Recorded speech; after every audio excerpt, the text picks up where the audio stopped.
ఉదక స్నానము చూసారా, స్నానం అన్న మాట వచ్చింది. అమ్మ వాక్యముతో ఏ స్నానం చేయాలి నేను? చూసారా, ఈరోజు ఇక్కడికి వస్తున్న వాళ్ళు ఎంతమంది వాక్యంతో స్నానం చేస్తున్నారో మీలో. వాక్యంతో స్నానం చేయడం అదేంటండి? నీళ్ళతో కదా స్నానం చేస్తారు. నీళ్ళతో స్నానం చేస్తే నీలో ఉన్న బయట మురికిపోద్ది. వాక్యంతో స్నానం చేస్తే నీ అంతరంగంలో మురికిపోద్ది. ఇది నీళ్ళతో స్నానం ఉదయం సాయంత్రం 3 పూట్ల చేస్తానంటాడు బ్రదర్. 3 పూట్ల చేస్తానండి.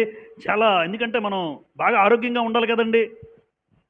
శరీరం ఆరోగ్యంగా ఉండడానికి 3 పూట్ల స్నానం చేసిన నువ్వు, నీ ఆత్మ ఆరోగ్యంగా ఉండాలనే ఆలోచన నీకు లేదు. నీ ఆత్మ బాగుండాలంటే వాక్యము చేత స్నానం చేయాలి. ఎంతమంది ఎంత సమయం వాక్యం వింటున్నారు, వాక్యం చదువుతున్నారు? నేనెంత ఎక్కువగా వాక్యం చదివితే అంతగా నేను వాక్యంలో స్నానం చేస్తున్నట్టు. స్నానం చేస్తున్న నేను ఆత్మలో శుభ్రపడుతూ ఉంటాను. ఎక్కడ ఎలా మాట్లాడాలి, ఎవరితో ఎలా ఉండాలి, ఎక్కడ వరకు నేను ఆగాలి, ఎక్కడ వరకు ఏది చేయాలి, దేవుడు అడ్డు